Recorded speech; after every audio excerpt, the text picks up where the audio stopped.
کیوں نہیں پوچھتے بار بار کہ یہ کام صحیح ہوا ہے کہ نہیں ہے؟ حضور صلی اللہ علیہ وسلم کیا ایسا کر سکتے ہیں؟ نعوذ باللہ کیا اس دور میں ایسا ہوا ہوگا؟ جو باتیں تمہارا دل گواہی دیتا کہ یہ نہیں جچ رہی، یہ دوسروں کی قوم سے مشابہت رکھتی ہیں، تو ان باتوں کو چھوڑ دیں بس۔ اللہ اکبر۔ اب شب برات آ رہی ہے، دیکھیں پرسوں کو اتوار کی رات کو شب برات ہے۔ نبی اکرم صلی اللہ تعالی وسلم کی متعدد احادیث ہیں شب برات کے متعلق۔ اب کوئی یوٹیوب پہ لگا ہوا حرام ہے، کوئی لگا ہوا حلال ہے، کوئی لگا ہوا ہے روزہ نہ رکھو، کوئی لگا ہوا ہے مسجد میں نہ جاؤ، کوئی کہہ رہا فلاں جگہ نہ جاؤ۔ عبادت کی جو روح محمد رسول اللہ نے عطا کی ہے، احادیث میں جتنی بات آ گئی، آپ اس مثبت بات کو قوم کو کیوں نہیں بتا رہے ہیں؟ کیا اختلاف سے بنا اختلاف سے بچ کے کوئی راستہ اسلام نے اللہ اور اس کے رسول تک جانے کا نہیں دیا؟ ایک مسجد ہے پوری دنیا کی سب سے بڑی مسجد جس کو بیت اللہ کہتے ہیں، اس میں شیعہ جاتے، سنی جاتے، بریلوی، انصاری، قریشی، پٹھان، اہل حدیث، اور وہ تمام کے تمام اپنے اپنے طریقہ کار کے مطابق نماز ادا کرتے ہیں۔ ان کی ہو رہی ہے اور آپ کی ہو نہیں رہی ہے ایک مسجد میں۔ جتنے عقائد ہیں پوری دنیا میں مسلمانوں کے درمیان، اب وہ چاہے نیت یہاں پر باندھ لے، چاہے یہاں پر باندھ لے، چاہے وہ رفع دین کرے یا نہ کرے، یہ تمام کی تمام محمد رسول اللہ کی سنتیں ہیں۔ تو ایک دوسرا بندہ اگر کسی اور سنت کی ادائیگی کر رہا ہے اور آپ اس سنت کی ادائیگی کو وجہ بنا کر اپنے بھائی کی دشمنی کر رہے ہیں، تو پھر آپ کوئی اعلیٰ ترین مسلمان نہیں بن گئے ہیں۔ دل میں اتنی جگہ ہونی چاہیے کہ اپنے دوسرے مسلمان بھائی کو آپ مسجد کے اندر اس کے امام کے مطابق نماز پڑھنے کی اجازت دیں۔ ٹھیک ہے، آپ کو آپ کے عقیدے سے کوئی نہیں ہلا رہا، آپ جس امام کی اقتداء کر رہے ہیں کرتے رہیے، لیکن اگر کوئی دوسرا آدمی اپنے امام کی اقتداء کے مطابق اپنے مسائل کے مطابق نماز پڑھ رہا ہے، تو آپ میں اتنی بھی اب اخلاقیات نہیں باقی بچی کہ آپ لکھ کے لگائیں گے کہ فلاں آدمی اندر داخل ہوگا کہ فلاں آدمی نہیں داخل ہوگا۔ شب برات کی رات ہے یار، اتنی بات تو احادیث پڑھ کے دل سے پوچھ لیا کرو نا، کیا جائز ہے کیا ناجائز ہے۔ دل اگر یہ کہتا ہے کہ شب برات کو پٹاخے بجانے چاہیے، پوچھو نا اس دل سے۔ اگر یہ کہتا ہے نہیں یہ ہمارا رواج نہیں ہے تو مت بجاؤ۔ اگر دل یہ کہتا ہے سج دھج کے سڑکوں پہ ساری رات گزارنی اچھا نہیں لگتا، یہ ہمارا گردی ہے، تو پھر مت پھرو سڑکوں پہ رات کو عبادت کر لو۔ اس میں فتوے کی تو کوئی ضرورت نہیں ہے۔ بندے کا سب سے بڑا مفتی اس کا دل ہے۔ حضرت مولانا رشید صاحب، احمد رشید صاحب لدھیانوی رحمۃ اللہ علیہ، مفتی اعظم جنہوں نے احسن الفتاوی لکھا ہے، آج بھی کسی مدرسے میں جب کوئی فتویٰ لکھا جاتا ہے تو احسن الفتاوی کھولا جاتا ہے پہلے۔ انہوں نے لکھا ہے کہ اگر بندے پر کوئی مصیبت آ جائے اور اس کو یہ پتا کرنا ہو کہ یہ مصیبت رحمت ہے یا عذاب ہے، تو کسی مولوی سے پوچھنے کی ضرورت نہیں، اس دل سے پوچھو۔ لکھتے ہیں کہ اگر پریشانی آنے کے بعد، بیماری آنے کے بعد، مصیبت آنے کے بعد، گھر میں فساد آنے کے بعد، کاروبار میں نقصان ہونے کے بعد، لوگوں کے درمیان برا بننے کے بعد، اگر ایک بندہ وہ گناہ نہیں چھوڑتا جو مصیبت آنے سے پہلے کرتا تھا، مثال کے طور پہ ایک بندے کو زبردست نقصان ہو رہا ہے اور وہ بندہ کوئی بدترین گناہ کرتا ہے، نقصان کے باوجود گناہ نہیں چھوڑتا، تو مفتی صاحب نے لکھا ہے یہ اللہ کی طرف سے عذاب ہے اس کے لیے۔ یہ مصیبت کیا ہے جی؟ عذاب ہے۔ اور اگر مصیبت آنے کے فوراً بعد گناہ سے توبہ کر لیتا ہے، وہ گناہ نہیں کرتا جو مصیبت آنے سے پہلے کرتا تھا، تو فرماتے ہیں کہ یہ اب آزمائش ہو گئی اور اللہ کریم اپنے فضل سے اس آزمائش سے بندے کو باہر نکال دیں گے۔ تو یہ تو ہمیں اپنے دل کے پاس ہی سب سے بڑا مفتی رکھا ہوا، اللہ کریم نے ہمارے دل میں ہی رکھی ہے بات۔ تو اپنے دل کو کیوں نہیں پوچھتے بار بار کہ یہ کام صحیح ہوا ہے کہ نہیں ہے؟ حضور صلی اللہ علیہ وسلم کیا ایسا کر سکتے ہیں؟ نعوذ باللہ کیا اس دور میں ایسا ہوا ہوگا؟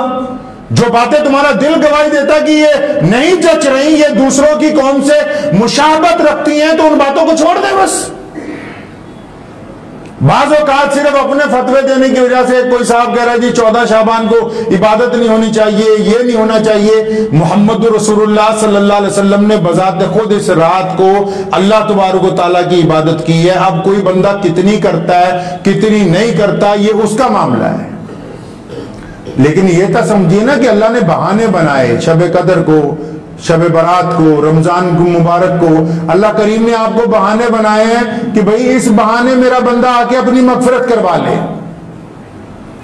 اس بہانے بندہ اپنی مغفرت کروا لے۔ اب اگر کوئی بندہ 14 شعبان کی رات کو ہی سویا رہے یا لیلۃ القدر کی رات کو رمضان مبارک میں تلاش ہی نہ کرے تو پھر یہ تو اتنا تو ہم مانتے ہیں کہ اس نے ایک اچھا موقع کھو دیا، اس نے ایک وقت اس کی زندگی میں بہترین آیا وہ ضائع کر دیا ہے۔ تو ایسے وقت کو ضائع کرنے کی بجائے کیا بہتر نہ ہو کہ وہ اطمینان قلب کے ساتھ سکون سے جا کے مسجد کے اندر عبادت کرے؟ بہت بہترین کپڑے پہننے کی بجائے یہ بہتر نہیں ہے کہ ان کپڑوں کے پیسے کسی ایسے غریب کو دے دے جس کے پاس تن ڈھلنے کے لیے کپڑا نہیں ہے؟ بریانی کی بڑی بڑی دیگیں بنانے کی بجائے اگر کسی ایک غریب کو 10,000 روپے دے دو اور کسی ایک غریب کو پورے بکرے کے صدقے کے پیسے دو، اس کے گھر کا پورے مہینے کا راشن نہ چل جائے؟ اپنی عقل بھی لڑائیں جو اللہ تبارک و تعالیٰ نے آپ کو دی ہے، اتنا بہترین دین دے دیا اور خاتم النبیین کی امت میں ہمیں پیدا فرمایا اللہ تبارک و تعالیٰ نے، اور آپ اندازہ لگائیں کہ دنیا کی سب سے بڑی امت ہے، کائنات کی سب سے محبوب امت ہے، اللہ تبارک و تعالیٰ خود اس کی طرف نظر رحمت سے دیکھتے ہیں، اس کے باوجود بندہ اس کو اپنے لیے اچھا نہ موقع فراہم کر سکے تو میں سمجھتا ہوں بندے کی بہت بڑی بیوقوفی ہوگی۔ دوسروں کو فتوے سنانے بند کریں۔ میں بار بار اکثر جہاں جاتا ہوں مسلمانوں سے بار بار اپیل کرتا ہوں، خدا کا واسطہ ہے اور دوسروں کو تانے دینے چھوڑ دو، خدا کا واسطہ ہے دوسروں کو مسئلے نہ بتاؤ، یہ دیکھو کہ یہ گنہگار بندہ کتنا اللہ کا اتباع کرتا ہے کتنی نہیں کرتا۔ تم دوسرے کو پہلے سیدھے راستے میں لانے کی بجائے کبھی اپنے گریبان میں جھانک کے دیکھو میرے پاس ماں باپ کی اطاعت ہے یا نہیں ہے، میری بیوی مجھ سے راضی ہے یا نہیں ہے، میں اپنی اولاد کے لیے رحم کرنے والا ہوں یا نہیں ہوں، میرا دوست میرے ساتھ مخلص ہے یا نہیں ہے، میں اپنے دوستوں کا وفادار ہوں یا نہیں ہوں، میرے اپنی پڑوسی کے ساتھ دوستی ہے یا نہیں ہے، میں اپنے سکے بھائیوں کے ساتھ دل میں محبت رکھتا ہوں یا نہیں رکھتا ہوں۔ پہلے اپنا معاملہ تو طے ہو جائے کہ ہم کیسے ہیں۔ اپنا معاملہ خراب ہے، دوسروں کو فتوے پہ فتوے دے رہے ہیں۔ اللہ تبارک و تعالیٰ نے سب سے پہلے آپ سے بات کرنی ہے۔ قبر کے فرشتے نے یہ نہیں پوچھنا کہ تو اپنے پڑوسی کو فجر میں لے جاتا یا نہیں لے جاتا تھا، اس نے یہ پوچھنا تو نماز پڑھتا تھا کہ نہیں پڑھتا تھا، یہ بتا۔ پہلا سوال آپ سے ہوگا۔ اور بھائی بے انتہا لوگ ایسے ہیں، لوگوں کو ڈرانے میں لگے ہوئے ہیں کہ یہ نہیں کرو گے یہ ہو جائے گا، یہ نہیں کرو گے وہ ہو جائے گا۔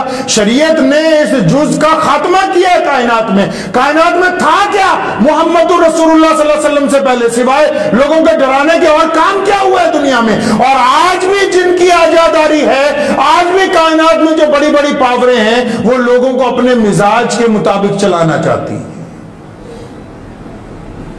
تو کیا ہم بھی ویسے ہی بن جائے؟ نہیں، ہمیں محمد رسول اللہ صلی اللہ علیہ وسلم نے بہترین اخلاق کی تعلیم دی ہے، بہترین اخلاق کی تعلیم دی ہے۔ یہ حضور اکرم صلی اللہ علیہ وسلم ہی تو جنہوں نے ڈرنے کا کوئی درس امت کو نہیں دیا ہے۔ جب مدینہ منورہ تشریف لائے، ابھی تھوڑا ہی عرصہ گزرا ہے، نہ مال ہے نہ دولت ہے نہ اقتدار ہے، مدینے کے یہودی حضور صلی اللہ علیہ وسلم کے مخالف ہیں، وہاں پر صحابہ کرام کے پاس کوئی زیادہ وسائل نہیں ہیں، کاروبار ابھی زیادہ شروع نہیں ہوئے ہیں، قحط سالی ہے۔ اس دوران بھی جب مکے کے گورنر نے، ابو جہل نے، عتبہ نے، ولید نے، ابو لہب نے جب دھمکی دی نا کہ ہم مسلمانوں کو ختم کرنے کے لیے آ رہے ہیں بدر کی طرف، محمد رسول اللہ دشمن سے بھی 2 دن پہلے میدان بدر کے اندر پہنچ گئے۔ پوری کائنات کو درس دیا ہے کہ انسان انسانوں کو ڈرائے نہیں، انسان انسانوں کو خوف زدہ نہ کرے۔ جو لوگ اپنے رشتہ داروں کو ڈراتے ہیں، بھائی بہنوں کو ڈراتے ہیں، پڑوسیوں کو ڈراتے ہیں، یاد رکھیں جو عبادت گزار بندہ اپنے عزیز و اقارب کو، چاہے وہ مسلمان ہے چاہے وہ غیر مسلم ہے پڑوسی، اگر جان بوجھ کے ان کو ڈراتا ہے، ان کو خوف زدہ کرتا ہے، تو ایسے بندے کی عبادت قبول نہیں ہو سکتی۔ شب برات کی رات آ رہی ہے، توبہ کرنے کا بڑا پرحسین پرخلوص موقع ہے۔ ایسے مواقع کم آتے ہیں کہ اللہ تبارک و تعالیٰ بذات خود جس دن آواز دے کے ہماری طرف ہاتھ بڑھا رہے ہو کہ آ جاؤ، اکثر ہم لوگ، میں جلسوں میں جاتا ہوں تو مغفرت کی اپنی اور اپنے ساتھیوں کی مغفرت کی دعائیں منگواتا ہوں. ایک صاحب مجھے کہنے لگے کہ یہ کیا بات ہوئی، آپ یہی کہنے لگ پڑتے یا اللہ ہماری جتنے لوگ یہاں بیٹھے ہم سب کی مغفرت فرما. میں کہا مرنے کے بعد پتہ نہیں کوئی مغفرت کی دعا کرے نہ کرے، جب اللہ نے تمہیں ہمت دی ہے تم تو کر لو اپنے لیے. خود تو بذات خود اپنے لیے کچھ کیجئے. گھر والے جن کے لیے آپ ٹھگی مارتے ہیں نا، سنو اطمینان سے آخری بات، جن گھر والوں کو خوش کرنے کے لیے ہم ساری زندگی دولت کماتے ہیں اور بے انتہا ایسے کام کر جاتے ہیں جو شریعت کے خلاف ہوتے ہیں یا ہمارے ضمیر کے خلاف ہوتے ہیں، جس دن جان نکلتی ہے نا تو بچے کہتے ہیں ابا جی کا جنازہ جلدی اٹھا لو، جو رشتہ دار دور رہ گیا کوئی بات نہیں، قبر پہ فاتحہ پڑھائے گا جا کے. جنا لی تو پاپ کمایا کتھے نے تیرے کر دے. میاں بخش رحمت اللہ علیہ کہا کرتے تھے کہ جن کے لیے تو نے پاپ کمایا وہ کہاں ہیں؟ وہ تو نہیں پوچھتے اب. وہ تو تمہارے اترے ہوئے کپڑوں کو بھی اپنے گھر میں رکھنے کے لیے تیار نہیں کہ یہ بھی دے دو کسی کو. تو خود اپنے لیے بھی اللہ کو راضی کر لیں. کریں گے جی انشاءاللہ تعالی. اور اللہ کو راضی کرنے کے پہلے اطمینان سے اس دل کو دھو لیں. اگر اس دل میں کسی کی برائی ہے، اگر اس دل کے اندر دوسرے کے لیے کینہ ہے، بغض ہے، عداوتیں ہیں، اور ایسے پلان بنا رکھے ہیں کہ فلاں کی بیٹی سے زنا کروں گا، فلاں کی لڑکی کو پھنسا لوں گا، فلاں کے ساتھ ٹھگی مار کے اتنے پیسے کما لوں گا، فلاں کو بے عزت کر سکتا ہوں میں، فلاں کا میں نقصان کر دوں گا. یہ تمام کوڑا کرکٹ لے کے اگر اس کوڑے کرکٹ کے ساتھ آپ مسجد میں آ کے سجدہ کریں گے تو وہ سجدہ آپ کے منہ پہ مار دیا جائے گا، قبول نہیں ہوگا. غلط فہمی میں نہ رہیں، غلط فہمی میں نہ رہیں. جس طرح وضو کرتے ہیں اس طرح اندر کا وضو کرنا بھی ضروری ہے، اور اندر کا وضو توبہ سے ہوگا، استغفار سے ہوگا اور دل کو پاک کرنے سے ہوگا. تو دعا بھی کریں کہ اللہ تبارک و تعالیٰ یہ جو شب برات آنے والی ہے اتوار کی رات کو، اول جو نفل عبادت ہوتی ہے وہ افضل ہوتی ہے گھر میں. گھر میں بھی کریں، اگر مسجد میں آنا چاہتے ہیں مسجد کے اندر بھی آ سکتے ہیں، مسجد میں آ کر بھی عبادت کر سکتے ہیں. پوری امت کے لیے دعائیں مانگے، اپنے لیے مانگے اور ان لوگوں کے لیے دعائیں مانگے جن کا آپ پر حق ہے، جن کو آپ سے امید ہے. کئی ایسے لوگوں کا انتقال ہو جاتا ہے جن سے آپ کو بڑی محبت ہوتی ہے اور وہ روز انتظار کرتا ہے کہ شاید ہمارے لیے عبد الرحمان دعا کرے گا، محمد شفیع دعا کرے گا، اس کو تو پتہ ہی نہیں کہ فلاں سے میری محبت انتقالوں کے بعد ختم ہو گئی. ان لوگوں کے لیے دعائیں کریں جن کا آپ پر حق ہے، جو منتظر ہیں اپنی قبروں میں کہ شاید وہ فلاں میرا دوست سارا دن میرے ساتھ پھرتا تھا، فلاں میرا وہ یار، ہم نے فلاں فلاں کام اکٹھے کیے تھے. ماں باپ منتظر ہیں کہ ہماری اولاد جن کو ہم نے اپنا خون پلا کے بڑا کیا. پڑوسی منتظر ہیں کہ جن سے محبتیں رہیں. جو لوگ دنیا سے جا چکے ہیں یاد کر کر کے ایک ایک کا نام لے کے ان کی مغفرت کی دعائیں کریں. یہ ان کا آپ کے اوپر حق ہے. اور شب برات کی رات کو کوئی ایسا کام نہ کیجئے جس میں آپ کا دل آپ کو ملامت کرے، صبح کو ایسا لگے کہ یہ رات ضائع ہو گئی. چاہے وہ سڑکوں پر آوارہ گردی ہے، چاہے وہ پٹاخے چلانے ہیں، چاہے وہ سارا دن باہر بیٹھ کے رات کو ساری رات اس دن چائے پیتے رہیں، خرافات کرتے رہیں، چگلیاں کرتے رہیں. کوئی ایسا کام نہ کیجئے کہ صبح کو آپ کا دل کہے کہ عثمان یار رات ضائع ہو گئی، یہ ہاتھ سے نکل گئی، کوئی فائدہ نہیں اس کا ہوا. تو شب برات کی رات کو کوشش کریں کہ اللہ تبارک و تعالی ہم سب کو اس کے اوپر صحیح معنی میں عمل کرنے کی توفیق عطا فرمائے. وآخر دعوانا الحمدللہ رب العالمین. مجھے امید ہے کہ آپ کو یہ ویڈیو پسند آئی ہوگی. اگر پسند آئی ہو تو یہ آپ اپنے دوستوں کے ساتھ شیئر کریں اور اس چینل کو سبسکرائب ضرور کریں.